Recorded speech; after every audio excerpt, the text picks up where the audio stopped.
Welcome to the study centre. आप सभी प्यारे बच्चों का द स्टडी सेंटर भी स्वागत है। आई होप आप लोग स्वस्थ होंगे, मस्त होंगे और आपकी पढ़ाई बहुत अच्छे तरीके से चल रही होगी। प्यारे बच्चों, जैसा कि आप जानते हैं कि हम लोग पर्सनालिटी 1C के क्वेश्चन को सोल्व कर रहे हैं और अभी तक हमने क्वेश्चन नंबर 4 तक सोल्व कर लिया है। आज की इस क्लास में हम लोग बात करेंगे क्वेश्चन नंबर 5 और क्वेश्चन नंबर 6 की। तो चलिए आज की इस क्लास को शुरू करते हैं और बात करते हैं क्वेश्चन नंबर 5।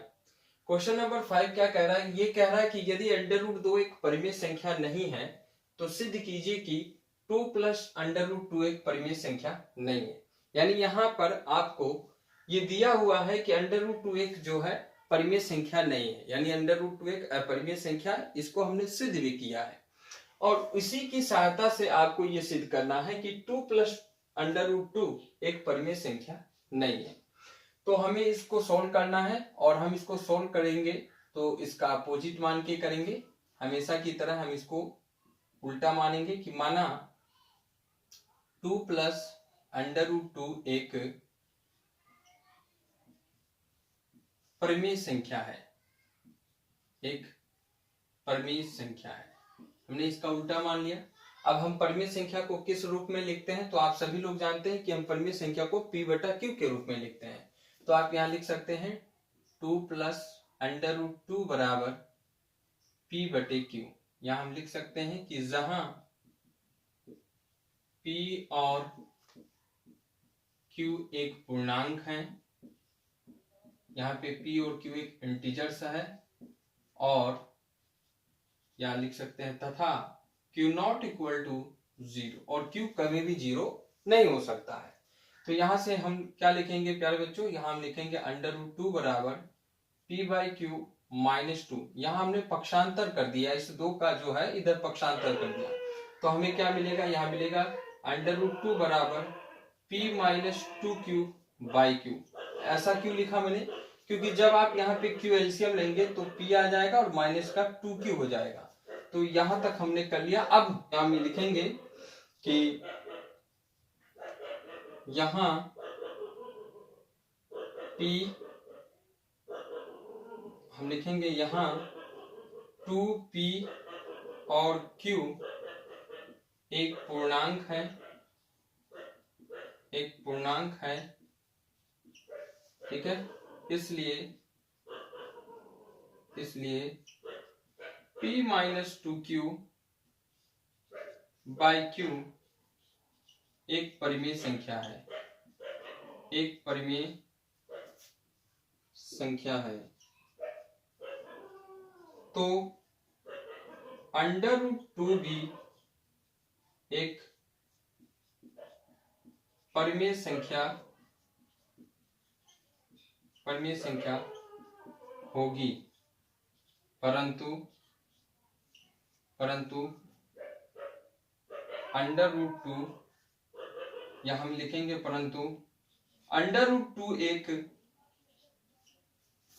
अपरिमेय संख्या है, अपरिमेय संख्या है, ठीक है। जो कि इस तथ्य का विरोधाभास है,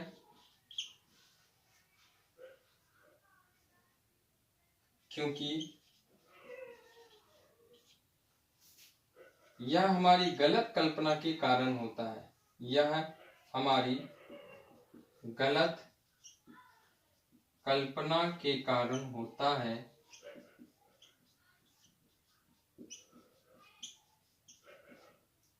अतः 2 + √2 एक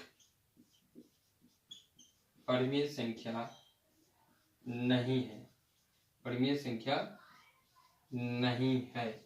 आप ऐसे भी लिख सकते हैं या फिर लिख सकते हैं अतः 2 + √2 एक अपरिमेय संख्या है। भाई हमें यही सिद्ध करना था कि ये एक परिमेय संख्या नहीं, बस सिंपल सी है। तो एक बार आप पुनः देख लीजिए क्या करना था। आपको यहां मान के चलना है कि माना 2 + √2 एक परिमेय संख्या है। आप इसका अपोजिट लेकर चलेंगे, और जब हम इसका अपोजिट लेकर चलेंगे तो हमने हर क्वेश्चन में देखा है कि हम लोग परिमेय संख्या को किसके इक्वल रखते हैं? पी बाई क्यू के इक्वल रखते हैं। तो यहाँ पे 2 प्लस अंडर रूट 2 बराबर पी बाई क्यू हो जाएगा, जहां पे पी और क्यू एक पूर्णांक है और क्यू नॉट इक्वल टू 0 है, ये हम लोग मान के चलते हैं। अब आप क्या करेंगे, इधर पक्षांतर कर दीजिए, अंडर रूट 2 बराबर पी बाई क्यू माइनस 2, तो अंडर रूट 2 बराबर P minus 2 Q by Q. यहाँ पर हम देख रहे हैं कि 2 पी और क्यू एक पूर्णांक है, अगर ये पूर्णांक है तो ये परिमेय संख्या हुई, अगर ये परिमेय है तो ये भी परिमेय होना चाहिए। लेकिन क्वेश्चन में ही आपको दिया है कि यदि अंडर रूट 2 एक परिमेय संख्या नहीं है तो आप सिद्ध कीजिए कि 2 प्लस अंडर रूट 2 एक परिमेय संख्या नहीं है। तो हम यहाँ क्या लिखेंगे कि अंडर रूट 2 भी एक परिमेय संख्या होगी, परंतु अंडर रूट 2 एक अपरिमेय संख्या है, जो कि इस तथ्य का विरोधाभास है, क्योंकि यह हमारी गलत कल्पना के कारण होता है। अतः 2 प्लस अंडर रूट 2 एक परिमेय संख्या नहीं है, या फिर आप ऐसा भी लिख सकते हैं कि एक अपरिमेय संख्या। तो आई होप प्यारे बच्चों आपको क्वेश्चन नंबर 5 समझ में आया होगा। और अब हम लोग बात करते हैं क्वेश्चन नंबर 6 की। तो चलिए प्यारे बच्चों बात करते हैं क्वेश्चन नंबर 6 की। क्वेश्चन नंबर 6 कह रहा है कि सिद्ध कीजिए कि निम्नलिखित संख्याएं अपरिमेय है। इसमें आपको 3 क्वेश्चन दिया है, इन तीनों क्वेश्चन को आपको सिद्ध करना है कि एक अपरिमेय संख्या है। तो हम लोग पहले बात करते हैं क्वेश्चन नंबर फर्स्ट की, यह है 1 बाई अंडर रूट 2। तो इसको हम मानेंगे कि माना 1 बाई अंडर रूट 2 एक परिमेय संख्या है, परिमेय संख्या है। अगर ये परिमेय संख्या है तो 1 by under root 2 equal to, हम इसको a बटा b के रूप में लिख सकते हैं, जहां a और b एक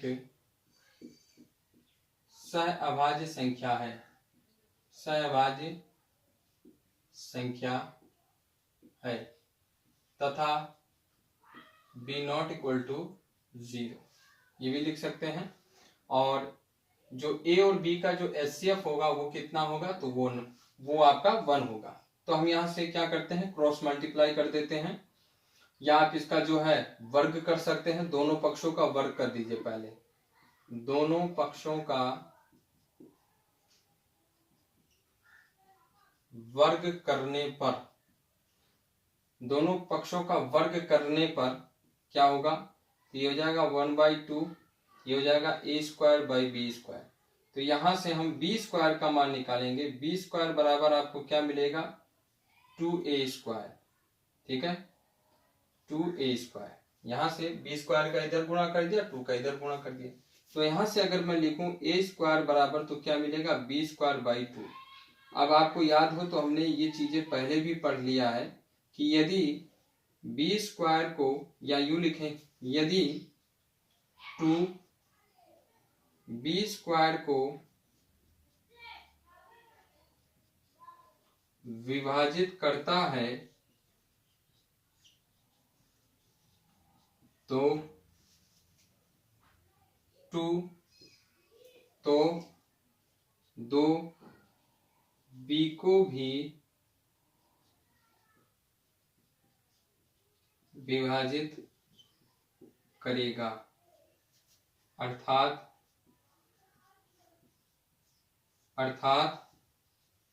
b के गुणनखंड में, b के गुणनखंड में 2 भी उपस्थित होगा। आई बात समझ में। अब जब हम b में 2 का भाग देंगे तो हमें कोई पूर्णांक मिलेगा। हमने माना कि ये पूर्णांक c मिलता है, यानी b बराबर हो जाएगा 2c। यहाँ लिखेंगे c एक पूर्णांक है, पूर्णांक। देखिए ये क्वेश्चन सेम वैसे ही हो रहा है जैसे हमने under root 2, under root 5, under root 3, इन सबको हमने प्रूव किया, ठीक उसी प्रकार से ये क्वेश्चन भी वैसे ही होगा। तो हमने यहाँ पे क्या माना है कि अगर हम b में 2 का भाग दे रहे तो हमें कोई पूर्णांक c मिलेगा, तो b बराबर हो गया 2c। तो यहां से अगर हम वर्ग करें तो b स्क्वायर बराबर हमें मिलेगा, हमें क्या मिलेगा, हमें मिलेगा 4c स्क्वायर। अब यहां से इसको आप समीकरण नंबर 1 दे दीजिए, और यहां से आप लिखिए कि b स्क्वायर का मान समीकरण 1 में रखने पर रखने पर यहां से बी स्क्वायर का मान आप समीकरण 1 में रखिए। समीकरण 1 क्या है? ए स्क्वायर बराबर 4c² बाई 2। भाई बी स्क्वायर की जगह हमने क्या लिख दिया? 4c²। तो इसको काटेंगे 2 दूना 4, तो ए स्क्वायर बराबर मिला 2c²। तो यहां से c स्क्वायर बराबर लिख सकते हैं ए स्क्वायर बाई 2। फिर से वही बात कि यदि दो ए स्क्वायर को विभाजित करता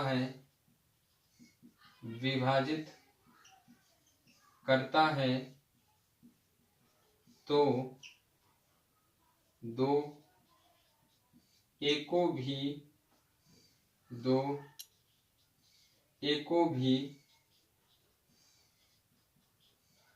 विभाजित करेगा। अर्थात ए के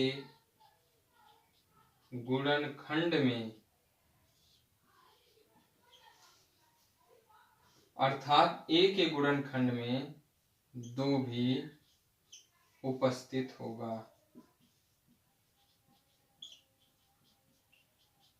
ओके, तो यहाँ पे हम देखते हैं कि जो ए और बी का एचसीएफ था वो 1 है, लेकिन यहाँ बी स्क्वायर में भी 2 का भाग जा रहा है, यानी बी में भी 2 का भाग जा रहा है। यहाँ ए स्क्वायर में 2 का भाग जा रहा है, यानी ए में भी 2 का भाग जा रहा है। तो यहाँ पर 1 के अलावा 2 भी उभयनिष्ठ गुणनखंड मिल रहा है, जो कि विरोधाभास है।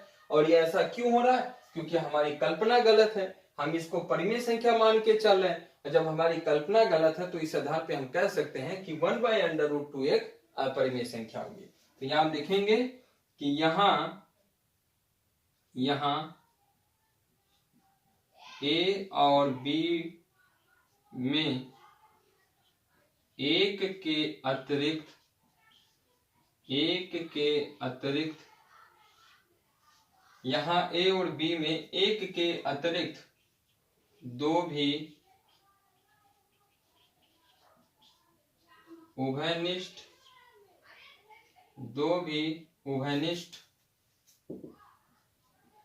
गुणनखंड प्राप्त होता है,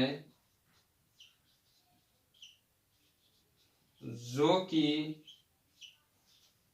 विरोधाभास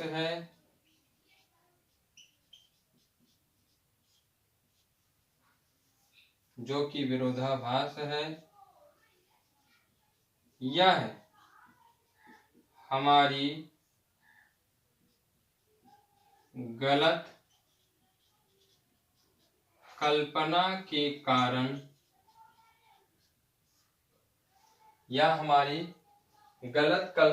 कारण होता है।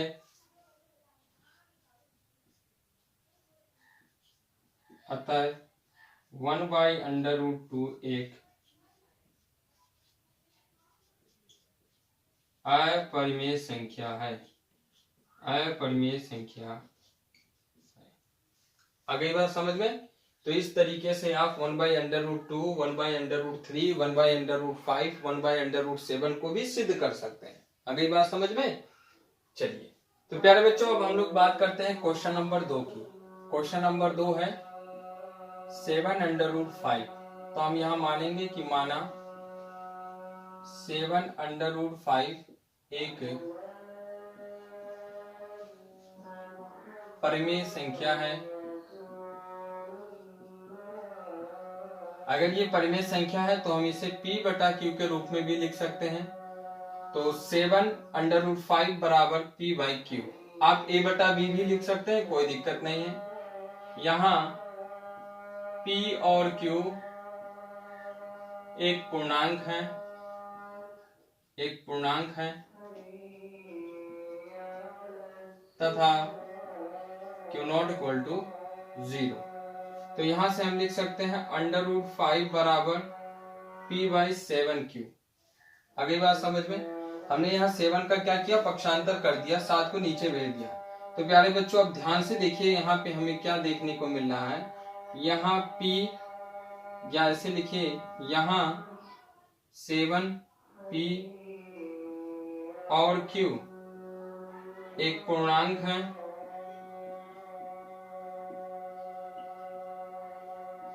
इसलिए p/7q एक परिमेय संख्या है, परिमेय संख्या है।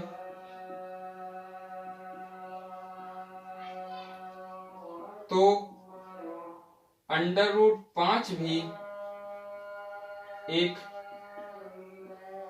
परिमेय संख्या होगी, एक परिमेय संख्या होगी। परंतु हम जानते हैं, या हमने सिद्ध किया है, हम जानते हैं कि √5 एक अपरिमेय संख्या है, अपरिमेय संख्या है। यह तथ्य विरोधाभास है, यह तथ्य विरोधाभास है, जो कि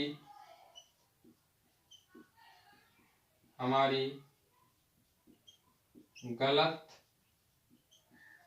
कल्पना के कारण होता है।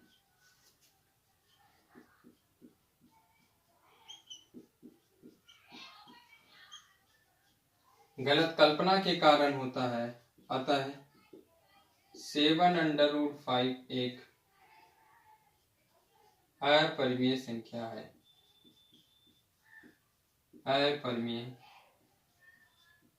संख्या है। अतः 7√5 एक अपरिमेय संख्या। इस तरीके से आप इसको भी कर सकते हैं। अब बात करें क्वेश्चन नंबर 3 की, तो क्वेश्चन नंबर 3 भी हम इसी तरीके से कर सकते हैं। हम यहां लिखेंगे कि माना 6 + √2 एक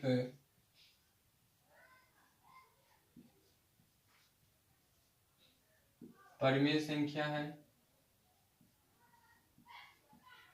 ठीक है, अगर ये परिमेय संख्या है तो हम इसको लिख सकते हैं 6 + √2 बराबर p/q, जहां p और q एक पूर्णांक है, एक पूर्णांक है, और q ≠ 0। प्यारे बच्चों, आपके मन में ये क्वेश्चन आ रहा होगा कि हर बार ये चीज लिखना जरूरी है, तो आप लिख दीजिए, क्या दिक्कत है। पूरा अगर आप आंसर लिखेंगे तो एग्जामिनर आपको अच्छा नंबर देगा, है ना। तो लिख दीजिए, कोई दिक्कत नहीं उसमें। तो हम यहाँ पक्षांतर करेंगे, √2 बराबर हो जाएगा p/q माइनस का 6, इस 6 को उधर भेज दिया हमने, तो √2 बराबर क्या मिलेगा, यहाँ q एलसीएम लेंगे तो ये आपको मिलेगा p - 6q। तो ये वही बात सामने आ गई। फिर यहाँ पे हम क्या लिखेंगे कि यहाँ पर 6p और q एक पूर्णांक है, एक पूर्णांक है, इसलिए p - 6q/q एक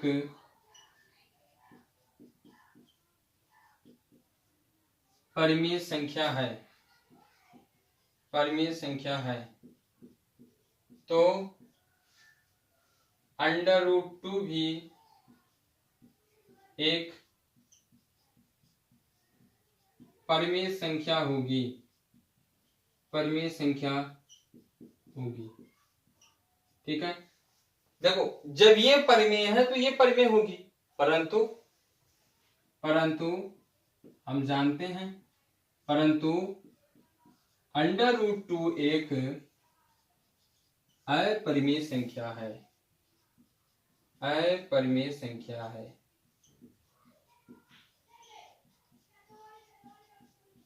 यह तथ्य विरोधाभास है, यह जो तथ्य है वो विरोधाभास है, विरोधाभास है।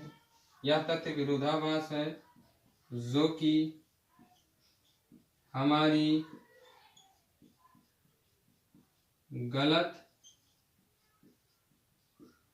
कल्पना के कारण होता है।